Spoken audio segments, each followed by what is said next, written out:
Só as peças da Avalon Joias podem trazer elegância e sofisticação para todas as suas ocasiões. A Avalon Joias é a melhor maneira de comprar semi-joias online com segurança e qualidade.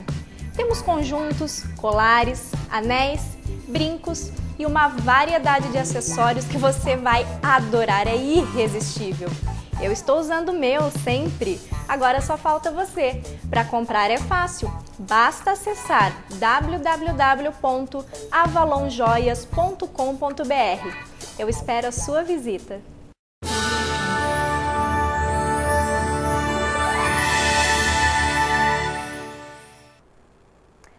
Estamos acostumados com a pergunta: qual a ideologia que está por trás disso aí? Essa frase está errada. Ideologia não é o que vem por detrás, ideologia é parente da propaganda, ela vem pela frente.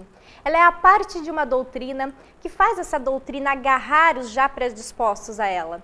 Ela é aquela propaganda que deveríamos denunciar ao Procon, porque no meio de verdades ela traz um bocado de informações falsas. A ideologia é o que nos faz endossar essas doutrinas, cujos objetivos podem parecer vantajosos, mas que se fossem mesmo vantajosos, nos dariam essas vantagens, sem ter de vir sob o embrulho da propaganda. Mas a ideologia tem uma adversária, e é a filosofia. A capacidade analítica da filosofia se faz presente exatamente para desmontar a ideologia. Não deve fazer isso contrapondo a ideologia a uma outra ideologia.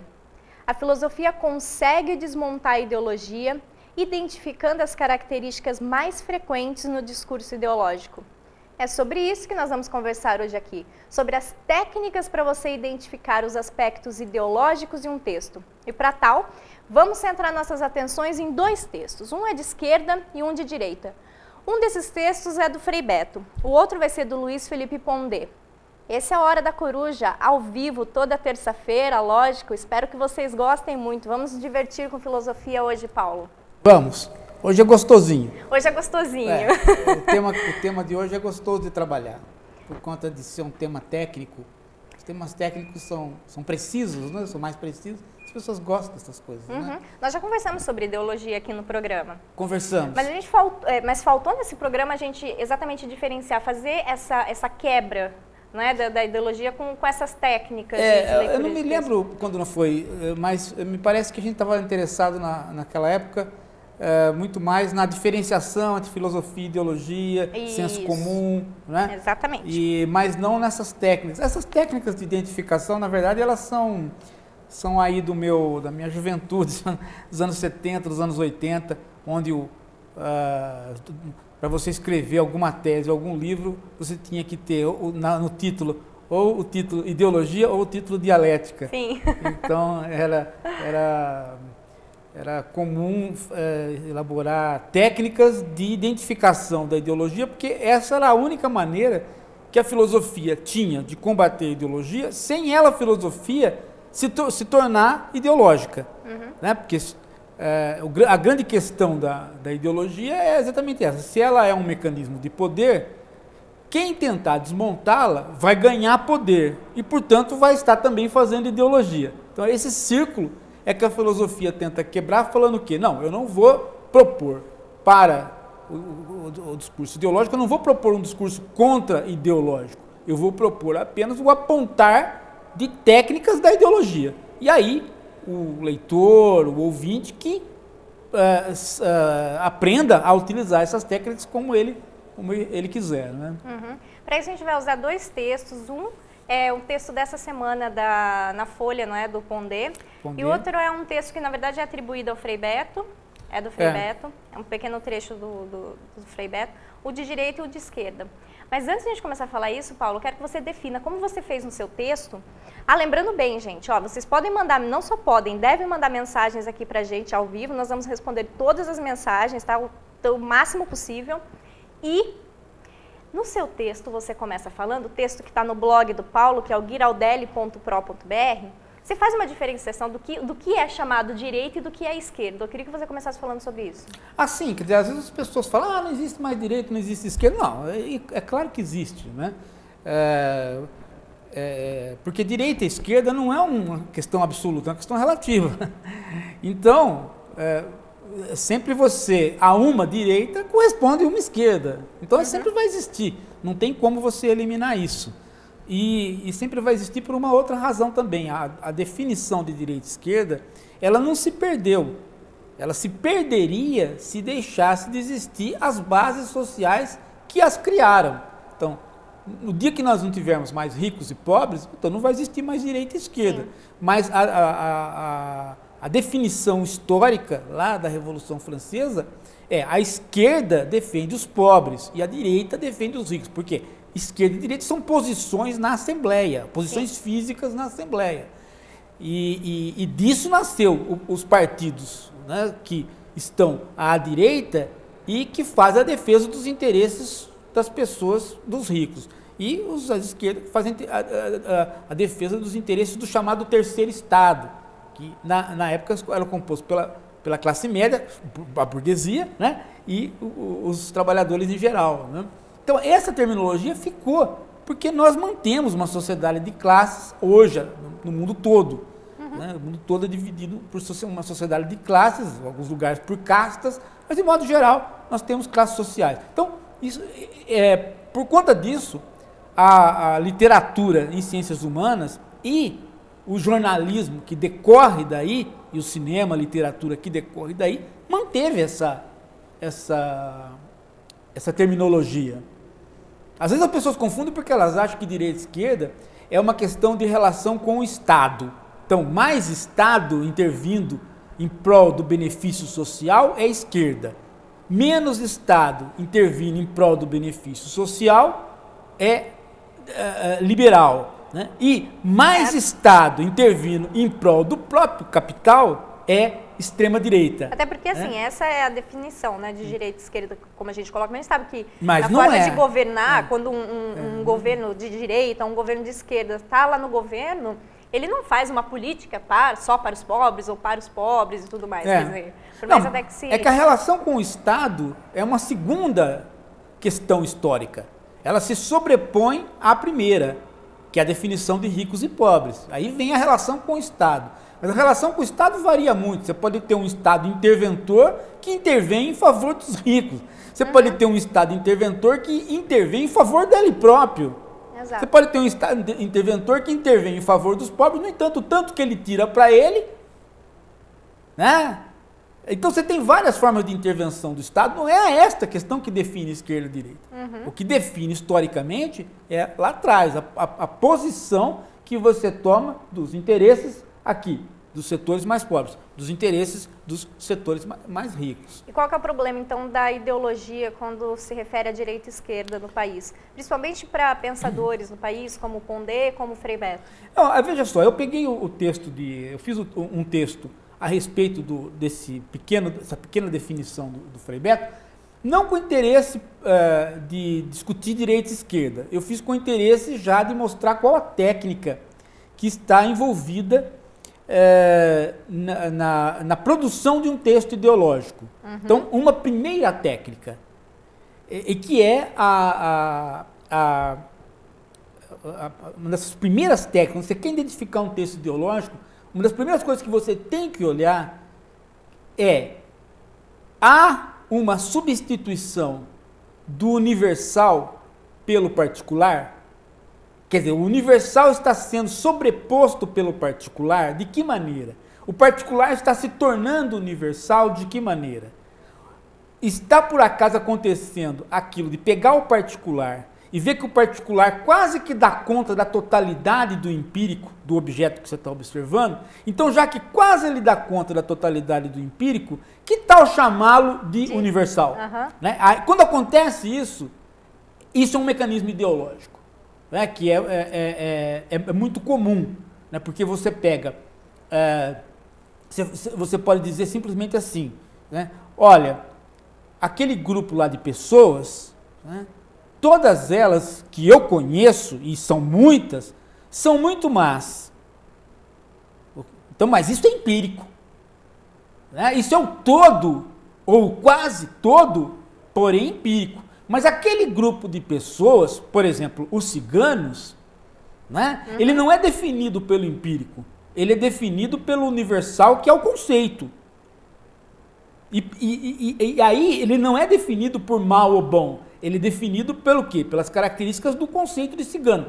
São nômades, vêm de tal lugar, tem tal cultura, entendeu? Sim. Quando você pega este todo empírico e substitui esse todo empírico, colocando no lugar do universal, portanto, extirpando o conceito, soterrando o conceito, ou, em outras palavras, soterrando a descrição mais significativa, essa técnica é uma técnica de produção ideológica. Então você fala que, enquanto filósofo, e a filosofia enquanto inimiga da ideologia, enquanto filósofo a gente tem que identificar esse tipo de construção de texto e para poder diferenciar o que é um texto ideológico do que não é um texto ideológico. Porque aí você tem... Para poder trabalhar melhor com a filosofia. Porque aí você tem o quê? Você tem a utilidade do instrumento analítico da filosofia. Quer dizer, a filosofia requer que você vá pela descrição a mais rica possível. Ou, em outras palavras, né, isso no meu jargão pragmatista, mas num jargão de filosofia francesa, por exemplo, Deleuze, pelo conceito. Pelo conceito. Né? Então, quando você pula fora do conceito e escapa para o empírico, não que você não possa fazer isso, você pode, mas o que você não pode fazer é a substituição. Quando você faz a substituição, tirando o conceito de lado e ficando com aquilo que parece ser o todo, mas é na verdade o particular e o particular empírico, aí você fez ideologia. E esse mecanismo, ele pode ser feito intencionalmente, então o cara vai fazer ideologia intencionalmente para transformar em propaganda, ou ele pode ser feito não intencionalmente e inclusive sem aquele que está fazendo saber que está fazendo. E você sabe qual que é o problema maior disso? Como a gente tem isso, às vezes, para a gente, como você disse, sem saber que a gente está fazendo isso, sem um fim de atingir como uma propaganda, né? A gente acaba lendo filosofia com esse conceito, com essa ideologia na cabeça. Sim, muitas vezes as pessoas acham que filosofia é ideologia. Né? Porque elas não percebem que a filosofia, ela pode criar uma doutrina. Essa doutrina, para se transformar em propaganda, usa da ideologia. Então aí dá a impressão que a filosofia é a ideologia, mas ela não é. A filosofia é a capacidade analítica de evitar, primeiro, evitar o passo, não o passo doutrinário, mas evitar que o passo doutrinário se sirva desses mecanismos de troca que são puramente ideológicos. É aí que está a utilidade da filosofia do ponto de vista técnico. Senão ela não teria utilidade. Senão a filosofia seria isso que as pessoas pensam que ela é, né? Uma briga ideológica, uma luta ideológica. Eu falo uma doutrina para você, você fala uma doutrina contra, o que leva muita gente a dizer assim, religião não se discute. Por quê? Porque religião é ideológica. Mas religião, né, se discute por quê? Porque não é só ideológica. Ela tem uma teologia por trás. Então ela tem uma discussão filosófica. Outra coisa, se tem um papel que a ideologia quer cumprir, ela quer convencer o outro daquilo que ela está dizendo. Ela tem um duplo papel, né? Ela quer convencer e ela quer vencer. Ela quer convencer e vencer. Ela não quer só convencer. Né? Porque se ela quiser, o convencimento dela é um passo que muitas vezes nem é o primeiro passo. Às vezes ela vence primeiro e convence depois. Exatamente. Né? E às vezes ela perde e convence. Tá? Às vezes ela perde e convence. Não tem como não pensar nas propagandas nazistas, que eu acho que é o exemplo típico de se fazer isso, né? De se colocar uma ideologia para uma pessoa. E aí vem aquele problema de que a ideologia realmente ela não está por trás, ela não está mascarada. A ideologia ela é apresentada como cartão de visitas, ela é apresentada de frente para as pessoas. Sim, eu me lembro que quando eu era garoto, no colégio, um colega meu, um amigo, o João Geraldo Milanese, lá de Bitinga, irmão do Luiz Milanese, ele fazia história na USP, ele sempre falava assim, ó, a gente pensar em ideologia, a gente tem que pensar sempre nas caravelas. Por quê? Porque a caravela, o que ela traz primeiro é na própria vela da caravela, é a cruz. É a cruz. Né? Então a ideologia vem na frente, ela não vem atrás, ela vem já dizendo o que é a doutrina. Ela deixa claro o que é a doutrina. Né? Ela quer trazer a doutrina para você, ela quer vender o produto para você. Ela é, digamos assim, a companheira, ou mais que isso, ela é a prima chegada, ou até irmã da propaganda. Né? E a propaganda a gente sabe que tem um afã de vender, de convencer e de vencer, né? Ela não pode trazer nenhum elemento analítico. Porque se ela trouxer algum elemento analítico, ela faz com que haja a reflexão. Se houver a reflexão, você, novamente, não vai comprar. Né? Porque a reflexão você pode comprar, mas pode comprar amanhã. A propaganda não quer que você compre amanhã. A propaganda quer que você compre agora, na hora que você está lá com o dinheiro. A preferência é a reflexão. O professor André, da EFIB de Passo Fundo, do Rio Grande do Sul, falou que está na escuta. Parabéns pelo tema de hoje. Obrigada, André. E o Fernando Lozov falou que ele é muito fã do nosso programa, já viu todos os nossos vídeos no YouTube, muito bom. Mas é a primeira vez que vê ao vivo. Obrigada pela participação então, Fernando. Eu queria começar, Paulo, mostrando então esse texto, o texto do Frei Beto. Vamos para o texto do Frei Beto. Vamos conversar um pouco sobre esse texto do Frei Beto. Vamos ver o que ele fala no texto. Ser de esquerda é optar pelos pobres, indignar-se frente à exclusão social, inconformar-se com toda forma de injustiça, ou como dizia o Bobbio, considerar aberração a desigualdade social. Ser de direita é tolerar injustiças, considerar os imperativos do mercado acima dos direitos humanos, encarar a pobreza como nódoa incurável, julgar que existem pessoas e povos intrinsecamente superiores a outros. Ele coloca bem a definição ali. Então, você percebe o quê? Que ao definir esquerda, ele não foge do conceito. Então, ele localiza a esquerda como defensora dos pobres e chama a questão da igualdade. Perfeito. A esquerda faz isso mesmo. Né? Ela chama, né, ela se põe na defesa dos pobres e a requisição primeira que ela faz é a igualdade. Depois ela faz também a da liberdade. E depois também ela faz a fraternidade. Mas antes de tudo ela joga o peso na igualdade. Agora, quando ele vai... Então aí ele está trabalhando com a descrição e com o conceito. Mas quando ele vai para a direita, ele sai completamente do conceito e sai completamente da descrição. Por quê? Porque ele vai para o caso empírico. Ele pega pessoas de direita. E ao pegar pessoas de direita, ele está pegando pessoas empíricas.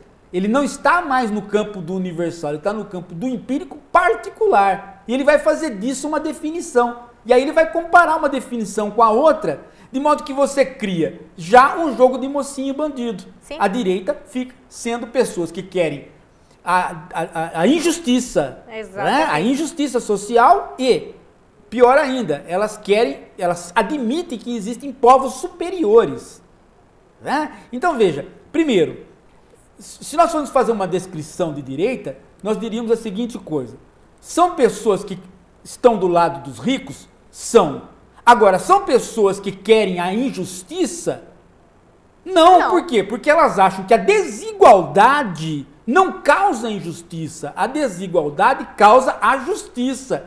Por quê? Porque a justiça é feita à medida que nós tivermos liberdade de mercado. Liberdade de mercado permite com que você faça os seus empreendimentos e eu faça os meus empreendimentos. O ponto de partida pode ser diferente? Pode, mas nós podemos equalizá-lo um pouco pela educação. Por isso que a direita, uma parte da direita, enfatiza a educação. Por quê? Porque ela não dá, né? Ela não dá renda diferente ou terras diferentes. Ela não muda meios de produção, mas ela muda pontos de partida, de modo que os pontos de partida sejam mais ou menos equalizados. Certo. E você possa, para que então, você tenha a sua chance de chegar. Avançar. Isso é um pensamento liberal de direita.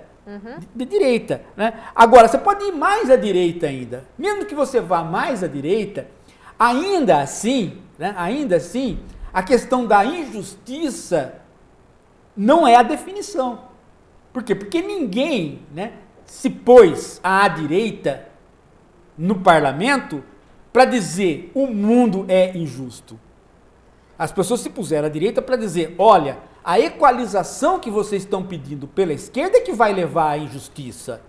Porque aí vocês vão equalizar... Vão colocar todo mundo no mesmo patamar. patamar. Todo mundo no patamar, e algumas pessoas não merecem estar iguais às outras. Tem necessidades diferentes, então são pessoas diferentes. Então a justiça, na verdade, é deixar com que as pessoas se desenvolvam em patamares diferentes a partir de uma meritocracia. Certo. Então veja aqui. Porém, quer dizer, exatamente. porém dando a oportunidade de que toda pessoa possa chegar onde ela quiser. Do jeito que... Então você veja, quando ele não respeita o conceito e o conceito, quando ele põe de um lado o conceito e do outro ele põe o pré-conceito, e ele faz a substituição imediata, ele faz a substituição aqui embaixo, na direita, né? Pelo que seria o conceito de direita, quando ele substitui aqui, ele permite igualar. E aí, na igualação, a esquerda fica sendo os mocinhos, que querem a justiça, e a direita fica sendo aqueles que querem a injustiça. Ele não tem mais parâmetro de conversa filosófica. Ele está na pura conversa ideológica. Ele está vendendo o peixe do quê? Né? Ele está vendendo o seguinte peixe. Se você é de direita, você é má pessoa. Então acabou a conversa filosófica, porque você já descartou o adversário. Né? Uhum. E aí o que ele está fazendo é puramente ideologia. É puramente ideologia. Ele não está fazendo absolutamente nada de filosofia, nem de doutrina. Nem de doutrina. Ele está puramente no campo da propaganda, que é o texto do Frei Beto. O Henrique pergunta, Paulo, que ele observa muito isso no senso comum. Ele vê que pega uma notícia ruim e já divulga uma situação geral em cima daquela notícia. Então, acho que ele pensa como, por exemplo, você pega um menor de idade que matou uma outra pessoa e diz, olha, então esses jovens aí, tudo bandido, essa molecada, vamos baixar a maioridade penal. Sim, eu penso que é nesse sentido. É a ideia de substituir o universal conceitual pelo particular empírico. Empírico. Né? Essa é a ideia. Mas, em geral, essa ideia, ela não pega dessa maneira. Em geral, ela pega como o Frei Beto falou. Quer dizer, ele pega na comparação. Né? A ideologia sempre trabalha com a comparação. Ela cria um conceito aqui e ela cria um preconceito aqui. Aí ela compara. E aí o conceito sempre ganha do preconceito. Né? Esse é o truque que ela faz. Uhum.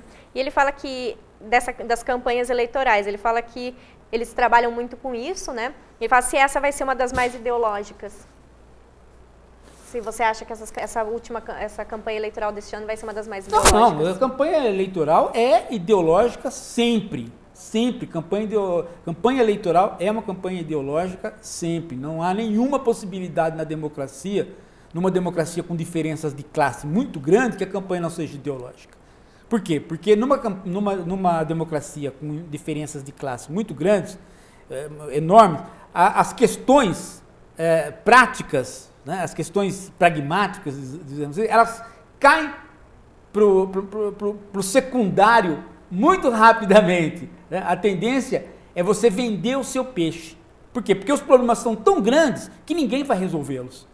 Então, todo político que está se candidatando, ele sabe que metade das coisas, a maioria dos problemas, ele não vai dar solução naquele mandato e nem em 20 mandatos. Não vai. Como ele não pode pensar para 20 mandatos, né, ele tem que pensar só naquele mandato, então toda a campanha dele já é ideológica. Ele não vai tocar em um problema concreto, real. Ele vai jogar todos os problemas para a venda da propaganda, para a venda da imagem.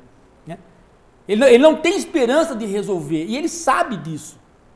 Ele sabe disso. Por isso ele se tornar político numa democracia de desigualdades como a nossa é sempre partir do pressuposto que você vai mentir e vender um discurso ideológico. Não tem como sair disso. Isso não acontece nos Estados Unidos. Não acontece em países ricos, com classes sociais mais ou menos próximas. Por quê? Porque aí os problemas ficam técnicos. O que é um problema? Um problema ali de fazer aquela represa. Outro problema ali é de diminuir o pesticida em tal lugar. Os problemas começam a ficar concretos. Eles são possíveis de ser resolvidos, então a pessoa se põe para resolvê-lo. Agora, quando o problema é muito grande, quando os problemas são muito grandes, por exemplo, resolver o problema da defasagem do salário do professor. 40 anos de defasagem. Ninguém vai resolver isso num mandato. Então ninguém começa. Mas todo mundo promete. Entendeu? Entendi. Paulo, o Tiago Carlos Nascimento, Ele pergunta qual ideologia aparece na mídia tradicional quando esta monta a narrativa sobre a atuação dos manifestantes presos. Essa é uma boa, né? Porque excelente. É muito interessante você notar a seguinte coisa, né? Quando eu estava, antes de entrar aqui no programa, eu estava ali fora do estúdio e estava vendo um programa na televisão, acho que era na TV, uma dessas news aí da vida, e estava o Gabeira falando. O Gabeira lá, de cabelo branco, então entra um garoto ali e fala assim, mas que velhinho bondoso, né? Falando sobre a praia, que beleza, né? E aí pensar no Gabeira com o revólver na mão, na cabeça do embaixador americano há 40 anos, 50 anos atrás, né? Então, quem que era aquela pessoa? Aquela pessoa era um terrorista. E hoje é um terrorista só nos Estados Unidos, porque ele não pode entrar lá. Mas no Brasil ele é um jornalista aceito por todo mundo e tal. Bom, então o que é ser um terrorista? Esse que é o problema, né? Quer dizer, por que esse nome terrorista para toda e qualquer pessoa que discorda? E que discorda com meios violentos ou com meios que poderiam ser violentos. Então, esse aí é que entra o quê? Né? O conceito e o empírico. Né? Quer dizer, você tem o quê? O que é um terrorista? O que é um terrorista? É aquele cara que impõe o terror. Como é que apareceu isso? Como é que apareceu o terror? O terror apareceu de que maneira? O terror apareceu através do terror de Estado. É na Revolução Francesa que aparece o período do terror. O que é o período do terror? É a hora que o Estado começa a caçar pessoas. De repente o terror vira contra você, porque muda o governo, mas não muda o Estado. Aí o Estado passa a caçar. Então isso é o período do terror. O terror não aparece a partir de indivíduos terroristas. Não passa pela cabeça, no século XVIII ou XIX, do chamado terror feito pelo terrorista. O terror é feito a partir do poder do Estado. É só no final do século XIX, para a entrada do século XX, com os movimentos anarquistas, que a ideia de pessoas que ateiam fogo em barricadas para fazer o espetáculo, então a palavra terror começa a se deslocar do Estado e vem para o indivíduo. Então começa a aparecer as pessoas que fazem o terrorismo. E isso daí entra para o século XX. E aí realmente se dissemina a ideia de que o terrorista ele é autônomo. Ele é autônomo, ele é um cara solitário, sozinho, que joga uma bomba, né? Ou faz um atentado, ou em grupos. E aí aparece também em contraponto o chamado terrorismo de Estado. Por que agora é preciso falar em terrorismo de Estado? E antes não? Porque agora aparece o indivíduo terrorista. Então, para contrapor a ele, aparece o terror do Estado. Então, veja, essa é a discussão histórica que está por trás, que sustenta o conceito de terrorista. Quando ele é posto na mídia, essa discussão se esvazia, não vem essa discussão. Vem só a tarja terrorista, que significa o quê? Procurado, fora da lei. Né? Então, o que você tem? Você tem o conceito? Não. Você já tem o quê? Só o particular, posto como tarja para você procurá-lo. E aí, posto isso, ele fica igual a um bandido comum. Né? E é o que a ditadura militar fez. Ela botava 50 rostos de pessoas que ninguém sabia o que tinham feito, porque não tinha processo nem acusação, como terroristas. O que fazia com que qualquer pessoa que se parecesse com elas poderia ser preso por um grupo de outras pessoas, né, que queriam até fazer justiça com as próprias mãos. Então, acusar uma pessoa de terrorista era simplesmente a morte daquela pessoa, porque até ela ser julgada, ela já tinha sido chacinada. Julgada por quem se não havia processo? Como é que você ficava sabendo que você era terrorista? Só ficava sabendo que você era terrorista na hora que aparecia a sua foto como terrorista. Senão você não ficava sabendo que você era terrorista, porque você nunca praticou nada. Né? Então, esse período, que é um período extremamente ideológico, e de uso da técnica da ideologia, como eu acabei de descrever, esse período a gente pensou que estava encerrado. A gente pensou que a questão da ideologia ia para a política, ia para o âmbito da política. Não, ela retrocedeu e está voltando para o âmbito do judiciário. Quer dizer, de novo, a justiça está fazendo ideologia tanto quanto os partidos. Ela está vendendo um produto, ela põe lá, né? Fulano de tal é terrorista.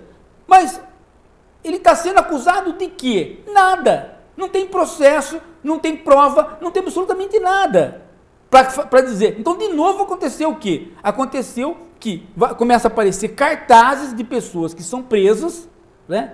E que agora se nega o direito delas serem presos políticos, né?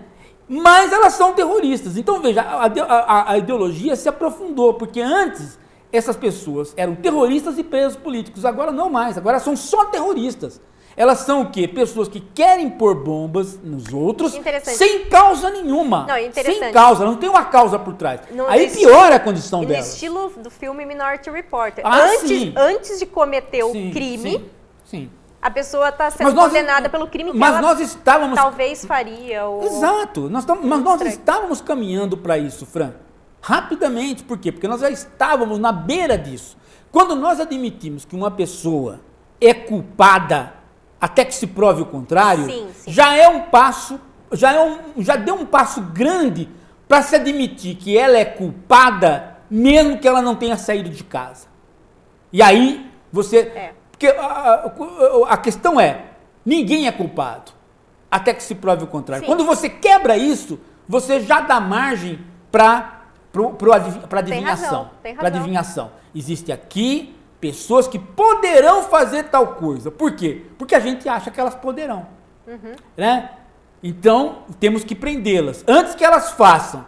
Mas como elas não podem ser prendidas porque elas não fizeram nada ainda, então eu tenho que levantar o quê? Eu tenho que levantar o elemento ideológico. Qual? Chamá-las, antes de tudo, de terrorista. Porque daí pra frente, todo mundo começa a reproduzir. Coloquei a etiqueta de terrorista. Todo mundo começa a reproduzir isto e se esquece das provas. Que é o que está acontecendo agora. Entendi. A imprensa está reproduzindo isto assustadoramente para 20, 30, 40, 50 pessoas que estão presas, a ponto de que, se soltar uma dessas pessoas, é capaz de uma criança passar e falar assim: pai, olha o terrorista solto. E a população chacinar essa pessoa. Né? E é isso que o Estado quer. O Estado, quando deixa de fazer ideologia no âmbito da política e começa a fazer ideologia no âmbito do judiciário, ele volta para o campo ditatorial. Vamos pegar o texto agora do Pondé para a gente discutir um pouco mais sobre ideologia, Paulo? Vamos ver um de direita. Vamos ver agora um de direita. Israel não trabalha no plano da propaganda. Israel não trabalha no plano da propaganda geopolítica como o Hamas. O Hamas se esconde atrás da população civil porque sabe que quando Israel é obrigado a revidar, muita gente morre e a mídia internacional embarca de novo no estelionato geopolítico. Quer exemplo? Primeiro, no dia 15 de julho, um hospital em Gaza foi danificado por mísseis. Por quê? Porque o Hamas colocou uma base de lançamento de foguetes contra Israel ao lado do hospital. 2. Você já se perguntou por que só aparece foto de criança chorando em Gaza? 3. Quando Israel lança panfletos dizendo para as famílias saírem de casa por conta de ataques na região, se você sair, o Hamas considerará você um colaborador do sionismo. Então, veja aí, né? Quer dizer, essa é uma outra técnica. Né? Não é porque é de direita que é uma outra técnica. A direita também usa aquela técnica que eu falei. Mas é que eu peguei agora um de direita com outra técnica. Vamos, né? Para você ver como o esquema ideológico também funciona pela direita ou pela esquerda, e as técnicas podem ser trocadas. Tá? Essa é uma outra técnica. Que técnica que é essa? Essa é uma técnica, assim, até melhor do que a outra. Porque a outra tem, você desvenda. Essa é uma técnica mais difícil de desvendar. Mais sofisticada. Porque o que ela faz? Ela não troca o conceito pelo particular. Ela pega uma verdade e a escancara. E ela escancara essa verdade, dando a impressão que esta verdade é uma revelação, uma fantástica revelação. Ou seja, algo que ninguém tinha enxergado até o momento. Algo que ninguém tinha enxergado. E eu te mostro. Eu coloco assim, olha, você quer ver a prova? É isso. Exato. Eu faço uma revelação. Então, isso faz com que essa verdade seja facilmente, ela capta, ela seduz aquele que tinha uma certa intuição daquilo. E a hora que ele vê essa verdade posta na boca do intelectual, ele fala assim, nossa, eu também tinha pensado isso aí. Como eu sou inteligente, porque aquele cara é inteligente. Ou então ela faz a seguinte coisa, assim, eu não tinha pensado nisso daí, mas como esse cara é inteligente por me dar a chance de pensar isso daí.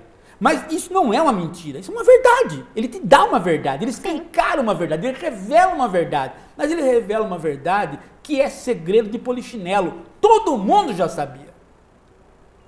Todo mundo já sabia. Né? Só quem não sabia é justamente aquele bobinho que estava procurando alguma coisa para ficar do lado do autor. Né? E ele encontra. Então ele se acha o máximo de inteligência. Por que todo mundo já sabia? Vamos para a verdade. Não, vamos explicar para mim. Você põe essa verdade. Essa verdade tem esse caráter de artimanha, de você revelar. Né? Então você fica muito inteligente por saber dessa verdade. A ponto de qualquer outra verdade ou qualquer outra omissão de verdade seja desconsiderada. Todo o resto do que se vai falar do assunto perde o brilho, perde a capacidade de sedução, perde o gosto, ele não se põe com aquele charme da primeira verdade. Então você fica na primeira verdade. O resto, todo o discurso não é importante. É tão interessante isso que todos os comentários que aparecem desse texto do Pondé se centram neste tópico onde ele revela esta verdade, que é de fato verdadeira. O Hamas é isso mesmo. Né? Mas o resto, nenhum dos comentadores chama atenção. Por quê? Porque não tem esse caráter de verdade revelada. Mas não tem esse caráter de descobrir a armadilha. Em outras palavras, o texto ideológico, uma das técnicas dele é dele se parecer contra-ideológico.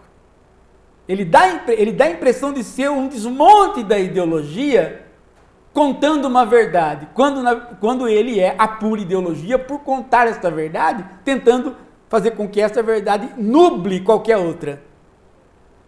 Então essa é a técnica ideológica muito usada, fazer com que eu contar verdades, né, para que eu mostre que eu estou desvelando ideologias. E ao fazer isso, eu estou fazendo contra-ideologia. Eu não estou fazendo contra-ideologia. Eu estou remontando outro discurso ideológico, porque a partir daí eu vou poder omitir um monte de coisa. Né? E aí, a partir daí, eu vou poder fazer o quê? Na omissão, eu só vou conseguir trazer, olha bem isso aí, Fran, na omissão das outras verdades, eu só vou conseguir atrair a atenção do leitor novamente, não por contar mais verdades, porque aí eu nublaria aquela primeira, eu fico com aquela primeira. Eu só consigo ganhar a atenção do leitor novamente se eu conseguir fantasiar, criar um elemento fantasioso. Então o segundo passo é criar o elemento fantasioso. Então veja, no texto do Pondé tem as duas coisas. Primeiro, ele conta uma verdade, ele revela uma verdade. Do tipo assim, olha, querem ser inteligentes? Então olhem para aquilo que ninguém está olhando. Sim. Olhem para o Hamas. E eu vou dizer uma coisa para vocês do Hamas. Todo mundo já sabe disso, mas ele vai dizer. Né? Eu vou dizer uma fantástica coisa. O Hamas faz propaganda. Ele pega as crianças mortas, tira foto. E ele pediu para acontecer isso, porque ele ataca Israel, sabe que Israel vai responder, então ele cria os seus mortos. E com isto, ele se mantém o quê? No poder, porque ele se transforma no protetor dos palestinos. Por que ele faz isso? Todo mundo já sabe, a Rede Globo já mostrou, a televisão já mostrou que o Hamas não está pagando salário, né? O Hamas não está conseguindo administrar aquela parte da Palestina que ele domina, né? Então ele vai perder o poder, então ele ataca o inimigo e cria essa situação. Para virar um protetor para não sair do poder. Para virar um protetor para não sair do poder. Sim. Não é uma geopolítica. A geopolítica não importa nada para o Hamas. O Hamas quer fazer a política interna. O Hamas faz propaganda. Ótimo. Mas e o resto? O resto desaparece do texto. Por quê? Porque aí ele começa a citar o Berlin, né, de um assunto que não tem nada a ver, que é a criação do Estado de Israel, a criação do povo de Israel, que não tem nada a ver com o problema atual, né? Porque aí você vai puxar por outras questões, né, que é o judaísmo e tal. Ele chama aquilo ali para diluir. E aí você fica com a impressão do seguinte: por que a mesma coisa não pode ser aplicada, né, para desmontar a ideologia, se ele teria que aplicar o mesmo raciocínio para Israel? Mas ele já disse que Israel não faz propaganda. Então você não pode mais aplicar a mesma coisa. Quer dizer, só Hamas faz propaganda. Agora, uma outra coisa que a televisão já mostrou também, para todo mundo, já mostrou Hamas, mas já mostrou também o quê? Qual é a população de Israel apoiando 99% o governo? Antes dos conflitos, estava apoiando o governo? Não, o governo era um governo enfraquecido, um governo de direita enfraquecido, que estava perdendo poder. O que ele faz? Ele ataca o Hamas de modo muito mais violento do que o necessário. Para demonstrar o poder, para mostrar que ele protege aquela população. Né? E ele cria o quê? Ele recria o ódio, se é que a gente tem que recriar o ódio no Oriente Médio. Mas ele recria de que maneira? Né? Isso não aparece também no texto. Ele monta uma montanha onde o povo de Israel fica assistindo. Tomando cerveja e assistindo o outro povo ser dizimado. A Palestina ser totalmente Por quê? Porque eles são maus? Não, é para você se sentir seguro. É a mentira da segurança. O Bush também fez isso nos Estados Unidos. É a propaganda. É a propaganda. Quer dizer, veja só, né? O texto não fala disso. O texto não pode falar disso. O texto só revelou o Hamas. A descoberta do Hamas como terrorista e fazedor de propaganda é tão reveladora que você não fala mais nada do resto. Por que a técnica durante milênios foi sempre arrancar a cabeça do inimigo e pendurar a cabeça do inimigo exatamente. Porque veja só, se eu estou ali no alto e vendo o bombardeio cair no outro, né? O bombardeio cair no outro, e em mim não cai nada, porque eu tenho um escudo protetor, né? Eu tenho um escudo protetor que o míssil de Israel é sofisticado a ponto de pegar o outro míssil no ar e não cair nada em mim. Mas o outro cai. Então eu assistir isso me dá a segurança de que o meu governo realmente cuida de mim. Sim. Né? E vai despertando, né? E vai despertando o quê? Vai despertando digamos assim, a vontade de sangue, né? Porque você vê o inimigo sendo destruído e você vê o míssil dele chegando para destruir você e não te pega. Então isso dá confiança. Não, realmente o meu governo, eu paguei os impostos, eu quero que esse cara seja eleito, porque ele me protege mesmo. Olha, o míssil vem e não me pega e o meu míssil pega o outro, né? E vai dizimar o outro, tem que dizimar o outro, né? Agora, por que isso qual é a omissão que se faz aí? A omissão é exatamente o exercício analítico. O texto do Pondé é ideológico porque ele foge do exercício analítico. Ele contando uma verdade, ele elimina toda a possibilidade de aparecer outras e do exercício analítico. Porque o exercício analítico é simples. Se você tem, né, o míssil de Israel, conseguindo pegar todos os outros mísseis no ar, sem cair nenhum em terra, portanto não tem nenhuma criança israelita morta, esse aparato de defesa de Israel é altamente sofisticado. Então, primeiro ponto, Israel detém uma tecnologia bélica tão boa quanto a dos americanos ou de qualquer outro lugar, ou melhor, eles são especializados numa defesa aérea a ponto de 600, 500 mísseis não pegar nenhum neles.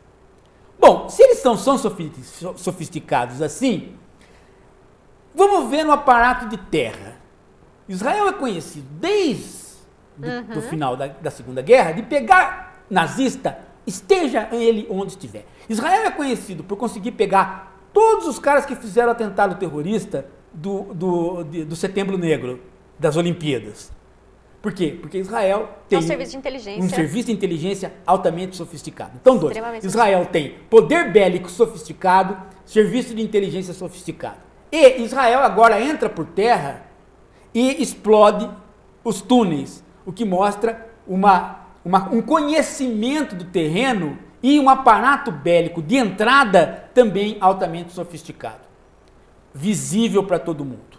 Quer dizer, né? exterminando ali quando você diz assim, ele consegue entrar no território inimigo e acabar com as entradas do território inimigo e também com o inimigo, Com sem o inimigo. precisar atingir a população. Sim, mas antes, então por que antes, durante 15 dias, ele matou tantas crianças, matou tantos civis?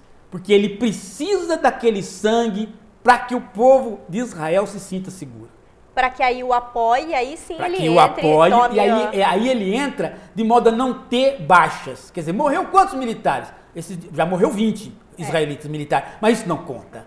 Isso não vai contar no povo de Israel, porque não morreu nenhuma criança em Israel. Tá? E esses militares entraram e já morreu mais civis. Do 500 que a gente está falando, já está em 600 agora. Né? Quer dizer, não é um ataque de defesa, é a dizimação, é a total dizimação. Israel está preocupado com isso? Israel deveria estar preocupado com isso. Por quê? Porque ela está fomentando um ódio milenar. Enfim, lógico. Mas ela não está preocupada por quê? Porque quem está no governo de Israel, né, quer exatamente que aumente o ódio, tanto quanto Hamas quer que aumente o ódio. Porque eles estão governando em cima dos ódios. Eles dependem disso para sobreviver, né? Eles dependem disso para sobreviver como políticos. Como políticos. Se você vai para a população... Né? Em qualquer país do mundo, Fran. É mais ou menos, Paulo, que eu vejo aqui, desculpa te cortar, mas é mais ou menos o que eu vejo aqui na propaganda eleitoral, quando um candidato de direita, ele quer mostrar para os ricos o quanto existem coisas como a pobreza. Sim. Eu vejo alguns candidatos, não precisa ser de direita não, tem um de esquerda, que numa última eleição que teve para prefeito, ele foi conhecer a periferia, porque ele não conhecia. Aí ele chegou na periferia assim e ficou besta. Nossa, olha isso, não tem água saindo do cano, assim, ele ficou, sabe, surpreso, né, com toda aquela periferia e tudo mais. Quer dizer, é essa tentativa de vender isso e manter no poder. Veja só, vamos pegar um caso simples. É interessante esses casos simples, porque eles desmontam o texto do Pondé rapidinho. Mostra por que o Pondé está omitindo tanto? Porque ele já contou a verdade. Aquela verdade faz com que ele omita todas as outras. Por exemplo, uma coisa que é evidente que deveria ser posto na jogada. Vamos supor... E aí vamos falar, que a gente já falou em vários programas, né? Na verdade, é algo muito fácil de engolir, que é o que eu quero engolir. É o que eu quero engolir. Eu quero trabalhar com a verdade, eu não quero trabalhar com os dois lados. Vamos pensar a seguinte coisa. Vamos pensar a seguinte coisa. Como é que eu faço com que um povo fique favorável ao governo? Nós tivemos um exemplo aqui. A juventude não conhece esse exemplo. A sua geração não conhece, mas a minha geração conhece esse exemplo. Nós tivemos uma ditadura militar terrível na Argentina, que ficou popular porque invadiu as Malvinas. Fez com que a rainha da Inglaterra pegasse o seu exército e viesse tomar de volta as Malvinas, as Ilhas Falkland. Né? E com isso, a ditadura militar que estava massacrando os argentinos ficou popular. O povo saiu às ruas para endossar a atitude da ditadura de defesa nacional daquelas ilhas. Umas ilhas que não significavam nada para ninguém dos povos. Mas era orgulho. Né? Mas aí era o povo sofrido da Argentina enfrentando o Império Inglês. Sim. Entendeu? Você consegue mobilizar a seu favor. Então o Hamas faz isso? Faz. Mas Israel também faz. E daí a razão do massacre. Daí a razão de mostrar o sangue. Daí a razão de fazer com que as pessoas saibam que está morrendo do lado de lá. Porque se não adianta não adianta, Fran, não adianta não cair míssel aqui. Não adianta, eu tenho que mostrar para o povo que eu lá, do outro lado, estou matando, estou fazendo eles sofrerem porque eles querem nos destruir. Se eu não faço esse jogo, né? Então, agora, quando conta essa verdade, que é seu primeiro passo ideológico, para omitir as outras, aí para que o texto volte a ser interessante, porque você vai ler no texto do Pondé, você vai vendo que o texto fica interessante a hora que ele conta essa verdade, depois o texto vai se diluindo, dá vontade de nem ler, e aí ele recupera lá embaixo. Que jeito que ele faz? Ele inventa uma fantasia. A fantasia chama de novo você para o texto. E a fantasia é a fantasia pura mesmo, a fantasia maluca. Por quê? Porque ele fala a seguinte coisa aqui. Por que morre mais gente lá na Palestina, crianças chorando? Por que a gente vê crianças chorando e não vê do lado de Israel? Ele não explica que Israel tem um aparato sofisticado de defesa. Ele não pode falar isso. Porque se ele falar, ele revela, né, a condição de Israel teria de atacar sem a mortandade. Então ele não pode falar isso. Então ele fala o quê? Que Israel solta panfletos na Palestina, avisando as crianças e as pessoas para elas saírem das suas casas, que Israel vai jogar bomba nas casas. E as crianças, as pessoas não saem, porque se elas saírem, o Hamas não deixa. Sim. Fran,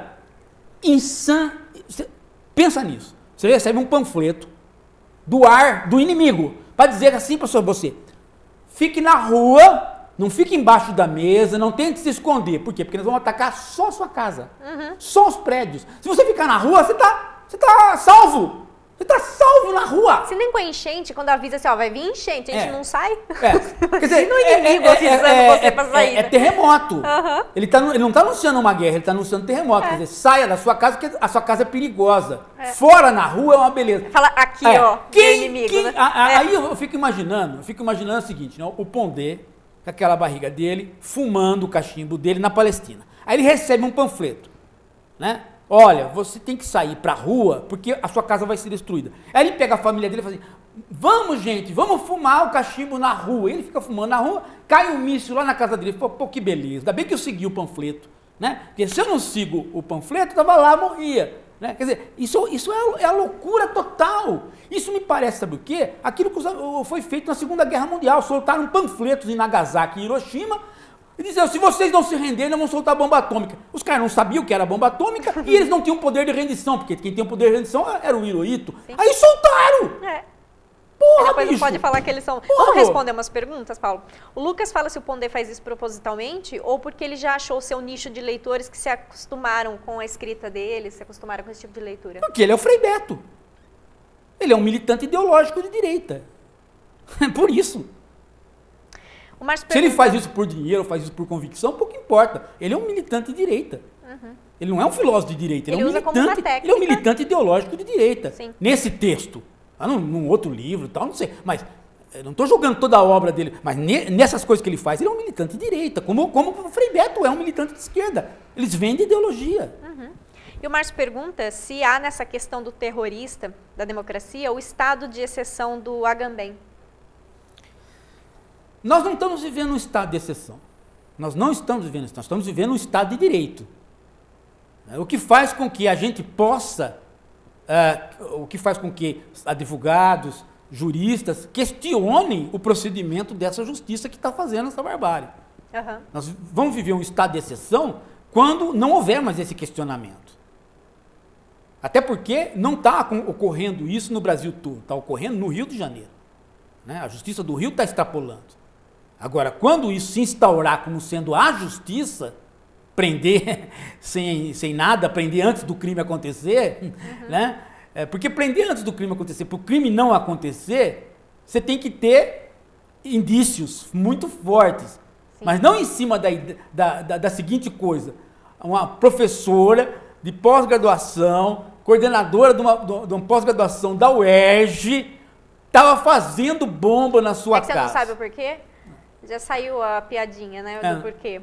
Porque ela é professora, ganha mal, ela estava fazendo bomba para vender, mas bomba de chocolate. Ela ia vender para os alunos ali da escola. Não, a capacidade que alguém tem de fazer uma bomba é uma bobagem. Ninguém faz uma bomba em casa. Por quê? Porque é muito mais fácil você pegar um litro de gasolina, né? Fazer um coquetel molotov. Você vai fazer uma bomba em casa, porra.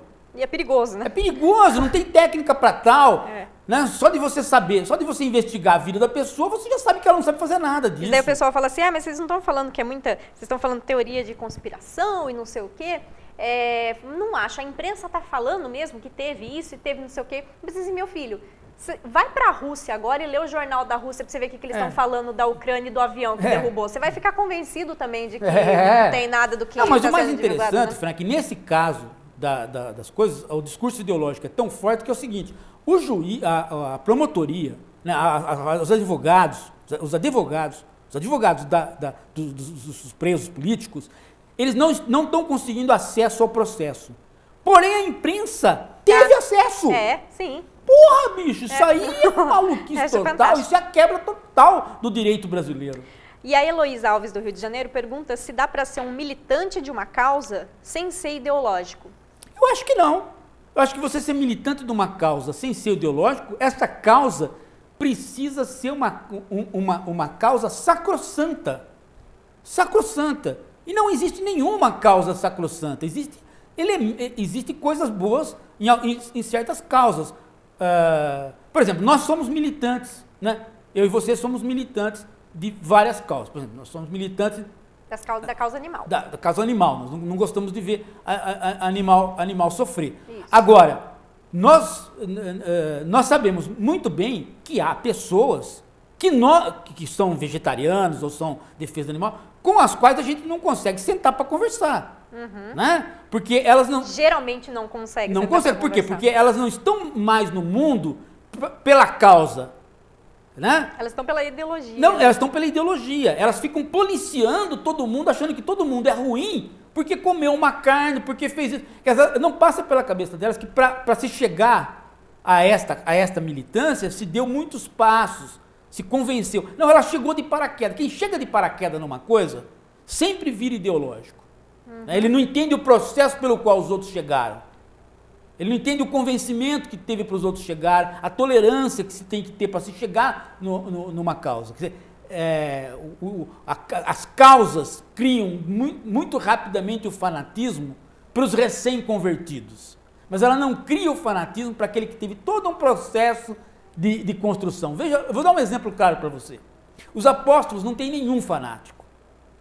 Não tem nenhum fanático dos apóstolos de Jesus. Só tem um fanático.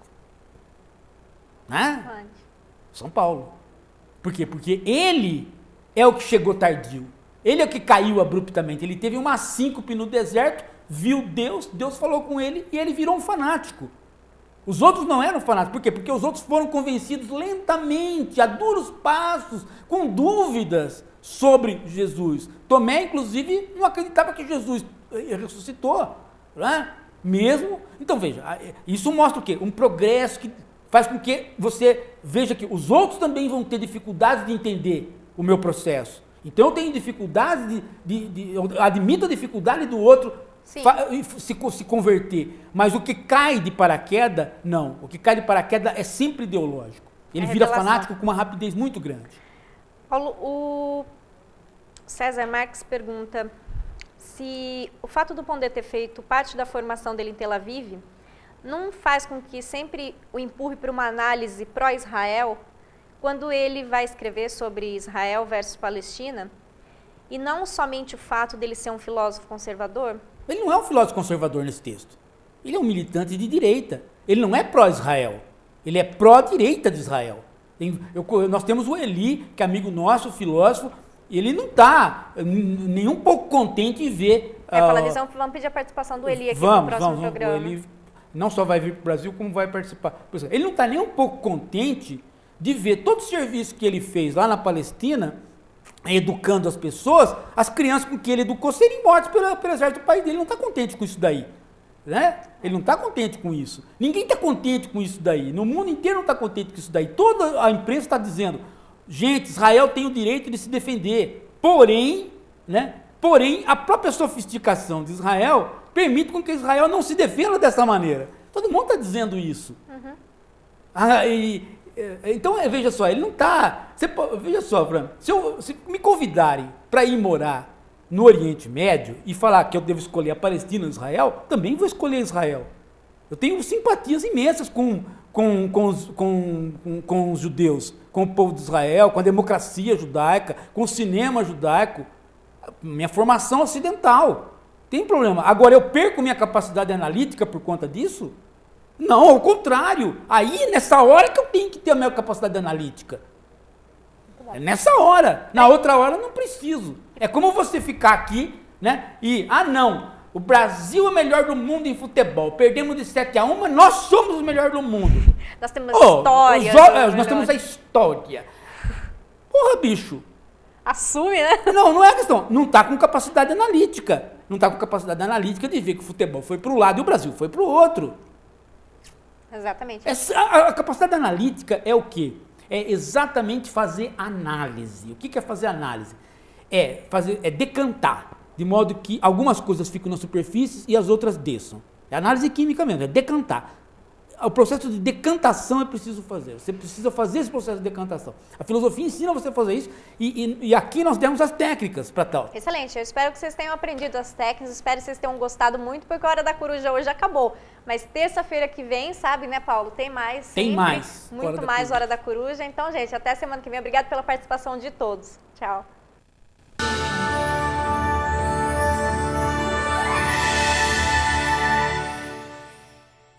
O Hora da Coruja terminou aqui, mas os seus estudos não precisam parar. Você pode adquirir o novo livro do filósofo Paulo Giraldelli Jr., A Filosofia como Crítica da Cultura.